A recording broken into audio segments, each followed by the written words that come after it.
Cumhuriyetin ismi Kuzey Ossetya Alanya Cumhuriyeti. Ya из Istanbul'a, да, Турции, да. Она еще спрашивает, у него акцент, я говорю, он не наш. Да, да, я. Но с Турцией у нас хорошие отношения. Çok yine etnik yapının fazlaca olduğu bir yer. Турецкий сериал здесь смотрите или нет? Да. Девочки смотрит, да. Arkadaşlar içinde göstereyim, şöyle etli, enfes duruyor. Ama arkasında böyle romantik bir hikayesi de var.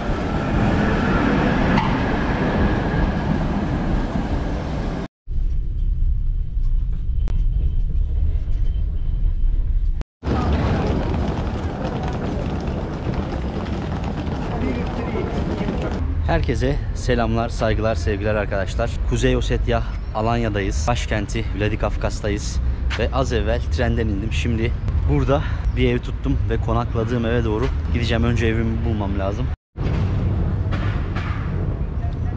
Evet arkadaşlar, tren istasyonu burası. Vaksal Vladikavkaz.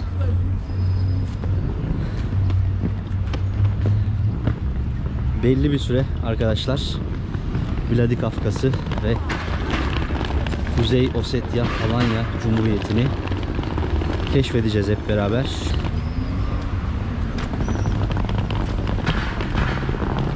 Önce evimi bulmam lazım. Ev sahibim bekliyor, tarif etti bana.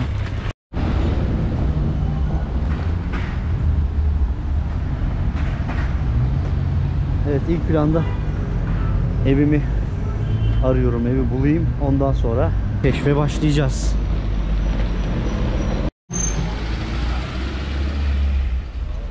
Sokağın burası galiba.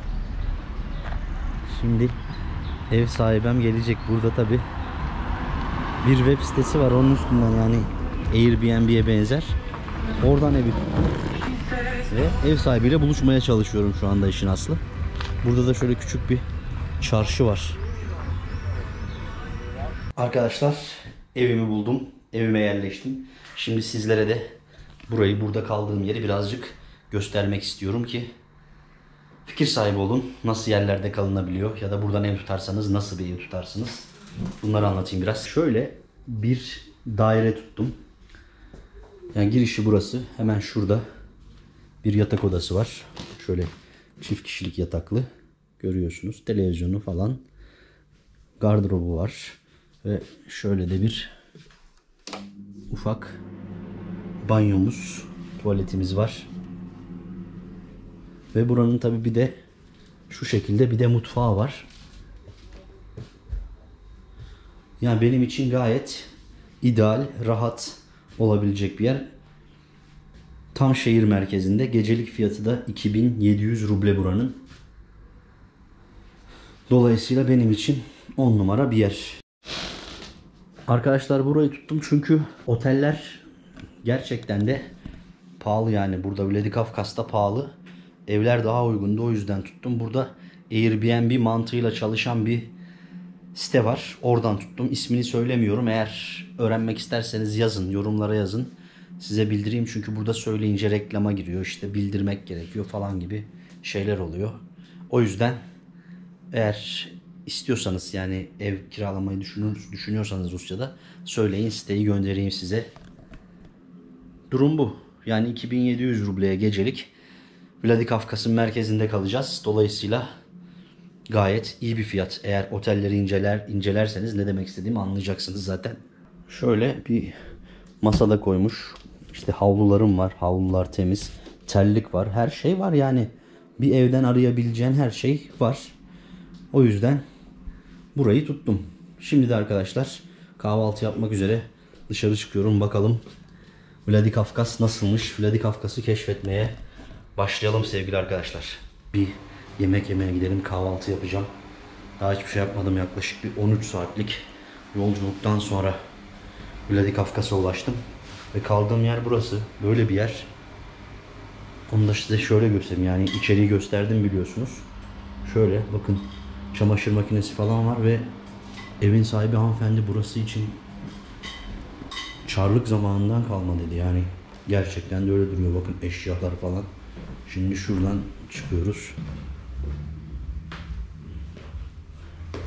Evet, yani birazcık eski bina ama Vladikavkaz'ın zaten genelinde binalar böyle 19. yüzyıldan kalma. Şimdi dışarıda daha fazla konuşacağız, anlatacağız size. İlk önce burada ilk kahvaltımızı yapalım bakalım.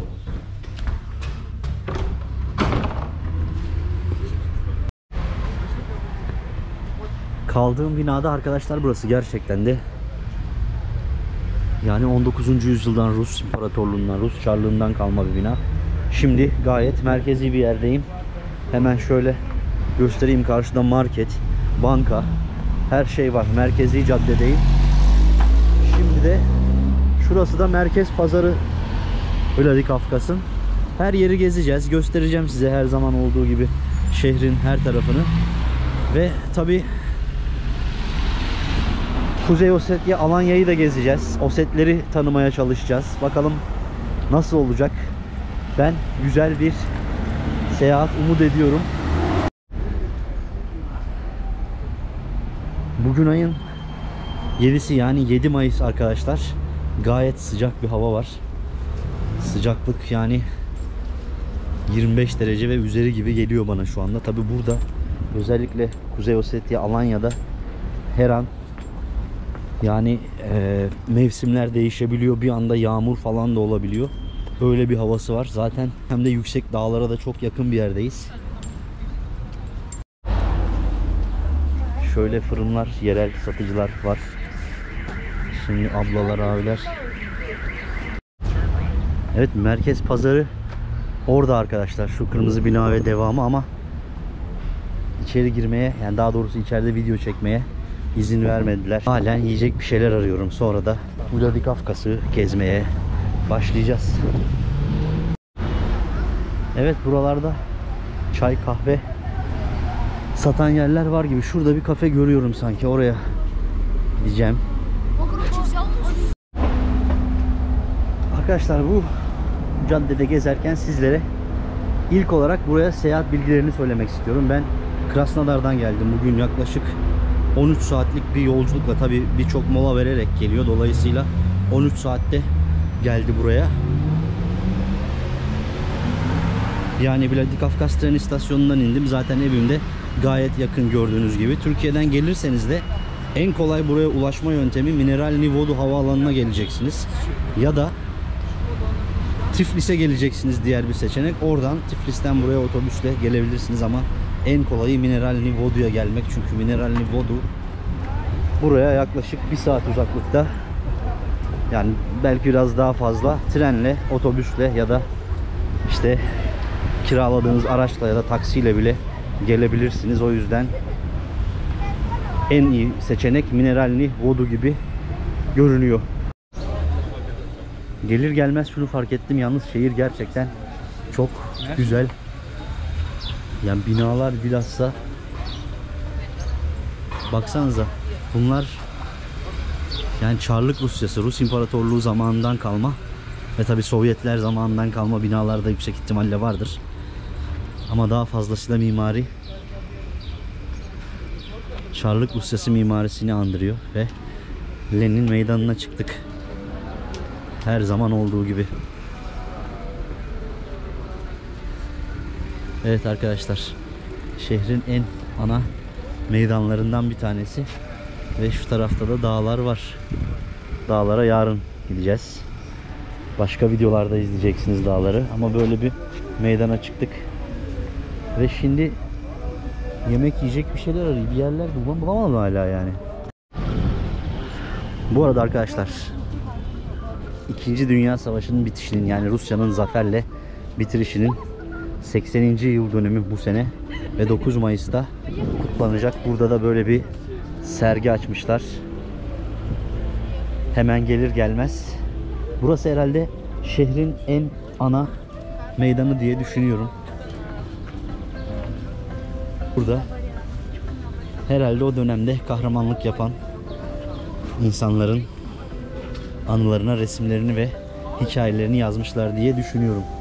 Hemen Lenin heykelinin, Lenin Meydanı'nın yanında.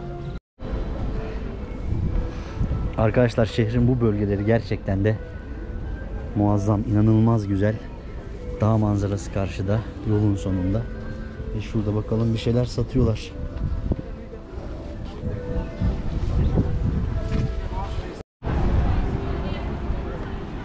Arkadaşlar yemek yiyecek bir yerler buldum galiba. Şurada çiğ börek ve fıçın yazıyor. Bir oraya gidelim bakalım. Orada da olmadı. Tam istediğimi bulamadım. Şimdi şu caddede bakalım. Ne var ne yok. Bir pastane bulacağız artık. Çiğ börekçi buldum. Burası her zaman iyidir çiğ börek. Şöyle bir armutlu meyve suyu söyledim. Gerçekten bu efsane bir şey. Buraya gelirseniz bunu kesin için. Bir de fıçın söyledim. Fıçın buraya özgü. Oset mutfağına özgü bir yemek. Fıçın, şimdi onu deneyeceğim. Arkadaşlar işte fıçın bu ve bu şekilde geliyor. Şöyle hemen biraz deneyeceğim. Sıcacık. Smetan getiriyorlar, kaymak. Kaymaklı böyle.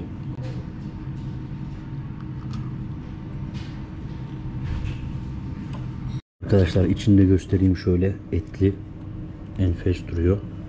Ve yanında böyle bir biber turşusu, ketçap ve smetana, yani kaymak getiriyorlar. Bakalım şimdi ben bunu bir yiyeyim. Arkadaşlar şu anda şehrin en hareketli, en merkezi caddesi Ulitsa Mira üzerindeyiz. Здравствуйте. Спасибо большое. Извините, как вас зовут? Aslan. Вас? Давид. Давид. Давид. Как тебя? Он не хочет, наверное. Хорошо, я из Турции. Вы знаете Турцию, да? Конечно. Были? Нет, но хочу. Да. Ты был? Да? Где был? Алания?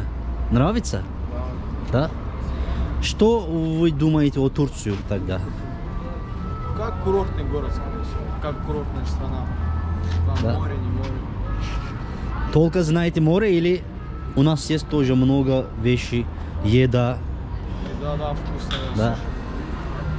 И турецкий сериал здесь смотрите или нет? Тут много Да? девочки смотрят. Девочки смотрят, да? Хорошо. Спасибо большое.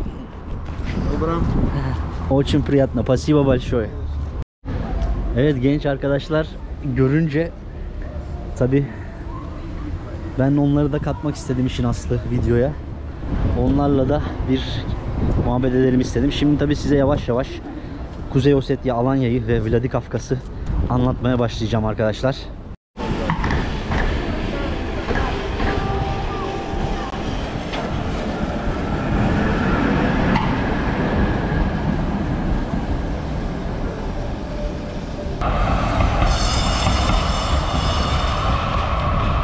Bu arada arkadaşlar yediğim yemek 690 ruble tuttu. Yani 8 dolar gibi bir şey diyebiliriz. Şehrin en merkezi noktasında bu fiyata yemek normal.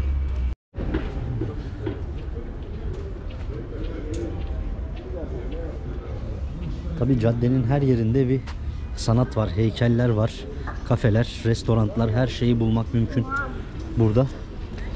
Ve çok güzel de bir tramvay yolu var. Buradan tramvaylar sürekli gelip gidiyor. Ulitsa Mira, yani Barış Caddesi, Barış Bulvarı diyebiliriz.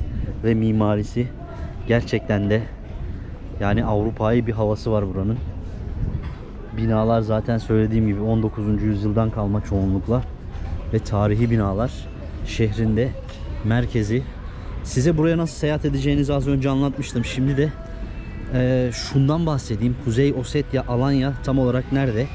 Şu an aslında biz Gürcistan sınırına, Rusya'nın yaklaşık bir 10-15 kilometre mesafedeyiz. Daryal geçidine 10-15 kilometre mesafede yer alıyor Vladikavkaz. Gürcistan tarafı ise, diğer tarafı Güney Ossetya Alanya Cumhuriyeti. Bu cumhuriyetin ismi ise Kuzey Ossetya Alanya Cumhuriyeti olarak geçiyor.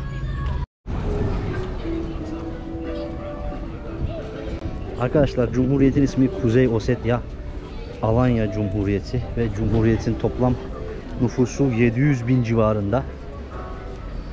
Rusya Federasyonu'nun içerisinde yer alan özerk cumhuriyetlerden bir tanesi. Rusya Federasyonu'na bağlı yani burası.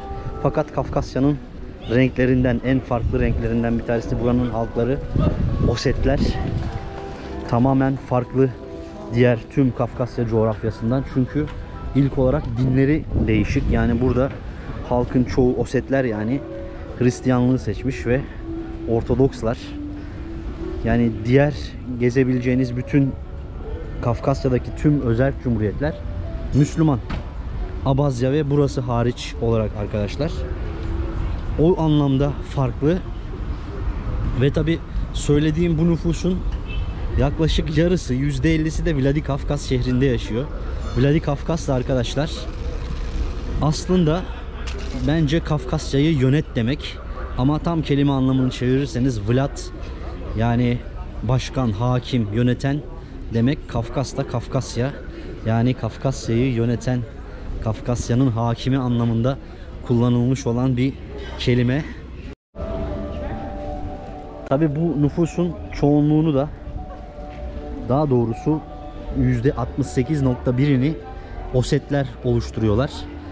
Geri kalan dağılım ise şu şekilde: 20 ila 23 arasında Ruslar, %4 oranında İnguşlar, %2 oranında Kumuklar ve %3 oranında Ermeniler ve geri kalan kısmı da diğer milletlerden oluşuyor.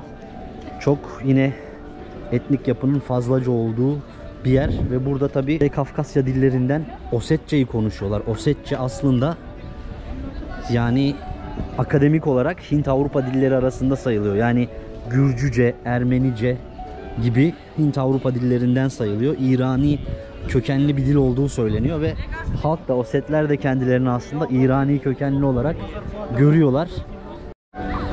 Yani hava normalde bugün yağmurlu olarak gösteriyordu ama şansıma güzel, yani şansımıza güzel bir hava var.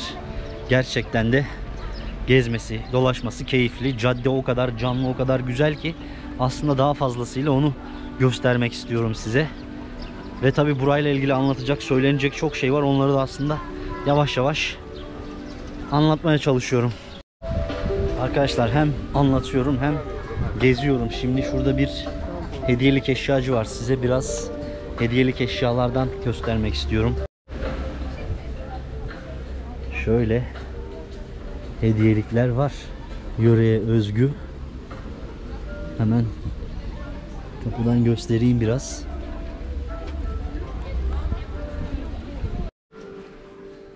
Arkadaşlar içeride de böyle resimler, eserler, güzel anahtarlıklar, böyle hatıralıklar satıyorlar. Ben de bir tane bundan aldım. Osetya'ya özgü. Gerçekten el yapımı güzel şeyler var yani. Bıçaklar, şişler, tişörtler ve bir sürü şey var. Buranın takımı Alanya. Şöyle kalpaklar, papakalar da satıyorlar.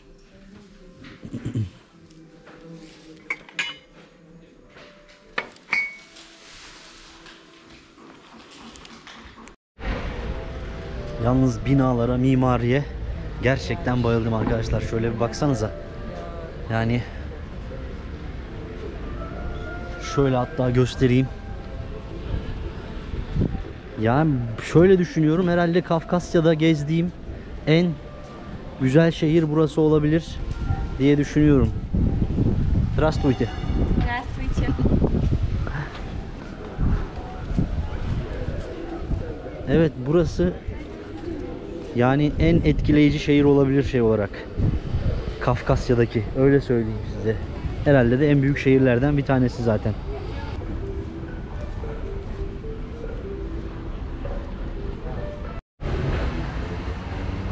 ...1774 yılında arkadaşlar Osetya, yani Osetler Rusya'ya, Rus İmparatorluğu'na bağlanmışlar. Ve 1784 yılında Vladikavkaz'ı bir kale şehir olarak kurmuş. Yani şöyle anlatmak gerekir herhalde bunu. Rusya Kafkasya'da ya da fethettiği her yerde en ulaşmış olduğu en uç noktaya bir garnizon, kale, şehir kuruyordu ve bu şekilde ikmal ve iaşe işlerini yürütüyordu. Burası da 1784 yılında bu şekilde kurulmuş olan şehirlerden bir tanesi. Çok stratejik bir yerde. Tam Gürcistan sınırında şu anda. Dolayısıyla yani Kafkasya'dan Anadolu'ya açılan kapı diyebiliriz. Ya da o zamanki, hatta eski çağlarda İpek yolunun geçtiği yerlerden bir tanesi. İkincisi de yine Kafkasya'ya açılan, asıl en açılan kapı olarak bilinen Derbent. Bu ikisi Kafkasya'yı Anadolu'ya ve daha fazlası Asya'ya bağlayan yollardan, İpek yolu üzerinde yer alan şehirlerden. Bu açıdan da Vladikavkaz çok önemli. Centralny Park Kulturi Addıha Hetagurova Kültür Parkıymış. Evet, burası da park. Bak şöyle çok şirin iki tane şey yapmışlar. Büfe yapmışlar. Herhalde buradan kahvenizi falan alıyorsunuz. Şöyle aşağıda oturuyorsunuz. İçiyorsunuz parka. Şöyle bir göz atalım.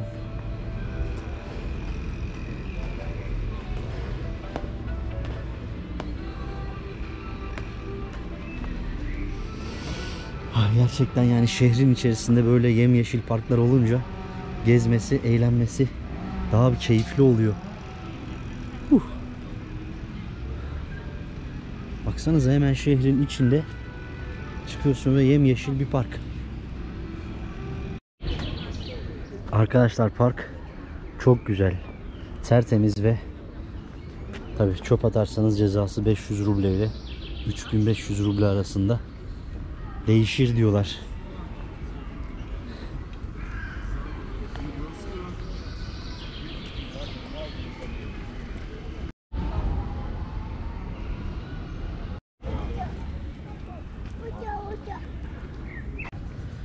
Arkadaşlar, parkta böyle çok da güzel bir gölet var. Şimdi o göleti de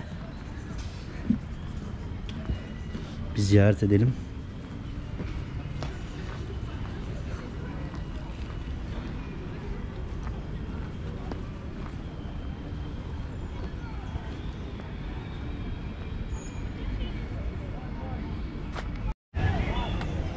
Parkın ortasında böyle de bir gölet yapmışlar. Gerçekten şehrin içinde, yani nefes almak için bir yer yapmışlar. Şehrin ciğerleri gibi diyebiliriz. Şu tarafta da Aziz Muhtarov Camii var. Birazdan oraya doğru gideceğim. Tabii öncesinde bu güzel parkı ve gölü de sizle paylaşmak istedim. Şimdi burada size birazcık da Osetlerden bahsetmek istiyorum. Osetlerin köklerinden, asıl tarihlerinden bahsetmek istiyorum. Kendilerini söylediğim gibi İrani bir halk olarak tanımlıyorlar ve işin aslı akademik çevrelerde, akademik kanıtlarda bu şekilde olduğunu söylüyor. Osetler kendilerini sırasıyla İskitler, Sarmatlar ve Alanlara bağlıyorlar kök olarak. Ve bakın, insanlar da bu güzel havanın tadını çıkartıp burada hem de bu güzel doğanın tadını çıkartıyorlar. İskitler milattan önce 8. yüzyıldan milattan sonra 3. yüzyıla kadar diyebiliriz yaşamış olan eski bir göçebe bir topluluk. Yaşadıkları bölge Karadeniz'in kuzeyi, yani bugünkü Ukrayna, Rusya ve Avrasya bölgesinden ta Orta Asya'ya kadar ulaştığını söyleyebiliriz. Fakat bunları işte akademik çevreler İrani bir halk olarak görüyorlar ve Osetler de kendilerini en baştan bunlara, İskitlere kadar bağlıyorlar ve daha sonrasında onlardan sonra sahneye çıkan Sarmatlara bağlıyorlar ve ardından da en son olarak milattan sonra artık 1. yüzyılda Alanlar ortaya çıkıyor ve kendilerini Alanlara bağlıyorlar.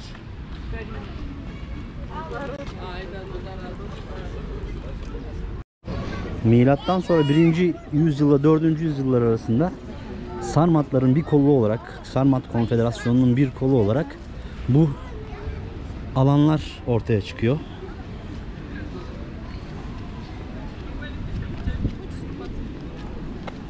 Alan Krallığı 4. yüzyıl ve 13. yüzyıllar arasında Hun istilasına uğruyor, dağılıyor ve Moğol istilasıyla dağılıyor. Kafkasya'daki alanlar 8. yüzyıldan itibaren önemli bir devlet olan Alanya Krallığını kuruyorlar. Bu sebeple aslında bu cumhuriyetin ismi Kuzey Osetya'ydı. 1994 yılına kadar, yani 91'den 94'e kadar aslında. Daha sonrasında işte bu Alanya Krallığının mirasına istinaden Cumhuriyetin ismine Alanya'yı da eklediler. Ve toplam ismi şu anda Kuzey Ossetya Cumhuriyeti Alanya oldu ve bu arada da böyle bir yere çıktık. Arkadaşlar bugün hafta içi olmasına rağmen gerçekten de çok kalabalık. İnsanlar buralara çıkıyorlar, geziyorlar, eğleniyorlar ve şehir de gerçekten gezmesi, dolaşması keyifli bir şehir. Şimdi evet, Aziz Muhtarov Camii'ne ve Terek Irmağı'na doğru gidelim. Sizlere oraları da göstermek istiyorum.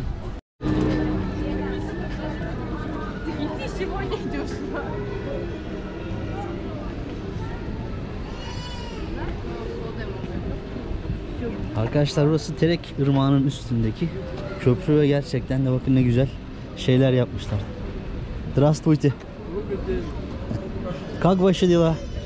Наши средние дела, вон мои дела висят. А вот это? Да, Отлично. Можно снимать? конечно, можно.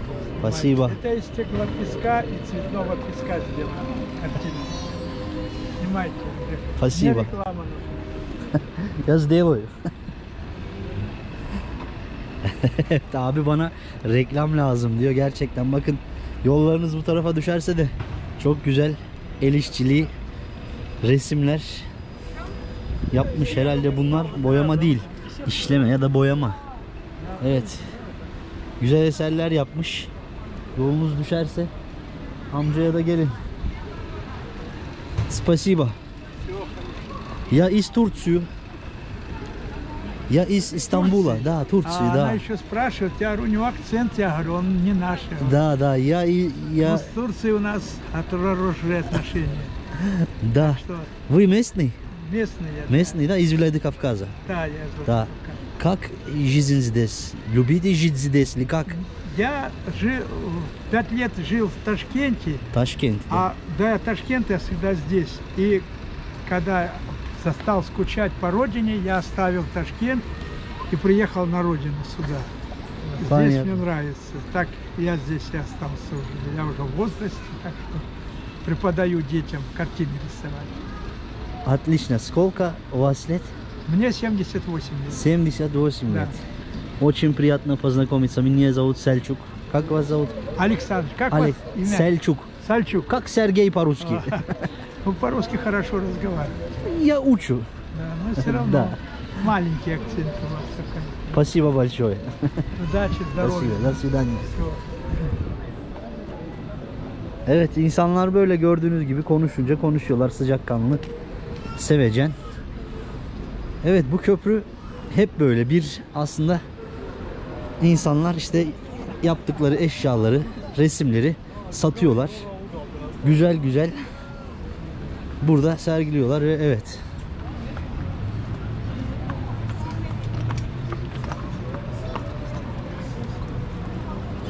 Böyle de bir anda gördüğünüz gibi herhangi bir yerden at çıkabilir. Kafkasya burası arkadaş. Burada böyle. Vladikavkaz şehri arkadaşlar, Kafkas dağlarının eteklerine kurulmuş çok güzel bir şehir ve Terek Irmağı'nın etrafına, havzasına kurulmuş bir şehir. Gerçekten de şöyle baktığınızda bence harika manzarası olan eşsiz şehirlerden bir tanesi. Arkadaşlar, camiyi de karşıda görüyorsunuz. Şimdi camiye doğru gideceğim. Burada 2 sene önce aslında ben buraya gelmiştim fakat bir gün kaldım. Çok fazla kalamadım. Daha doğrusu Türkiye'ye giderken sadece burada bir gece konaklamıştık. Şu otelde konaklamıştım hatta. Burası Vladikavkaz Otel. Şimdi tabi buralar geceleri de çok güzel oluyor. Gayet Böyle zaten görüyorsunuz, sürekli bir insan trafiği var.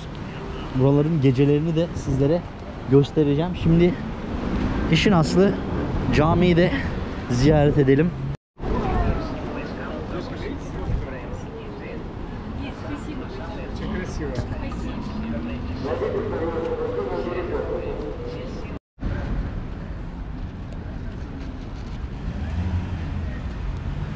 Arkadaşlar evet, gelirseniz de aklınızda bulunsun diye bunları da göstereyim. Bir tanesi bu Otel Vladikavkaz, bir tanesi de Park Otel Vladikavkaz. Bunlar tabi yine reklam değil. Ama eğer otel konaklaması istiyorsanız bu ikisi gayet iyi ve tabi fiyat olarak biraz daha pahalı. Yani bayağı pahalı. O yüzden ben evde kaldım. Şimdi Aziz Muhtarov Camii, Sunetskaya Meçit diye de geçiyor burası.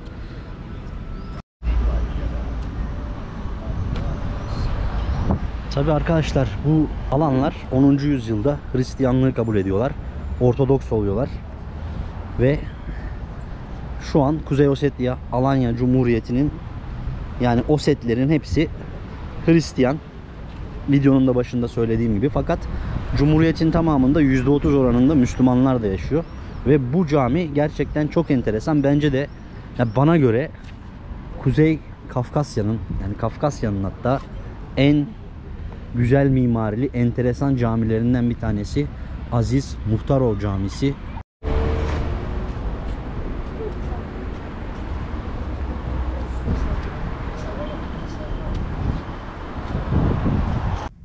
Caminin içi de çok güzel yani.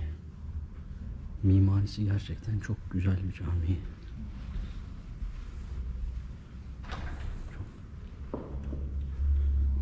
Baksanıza.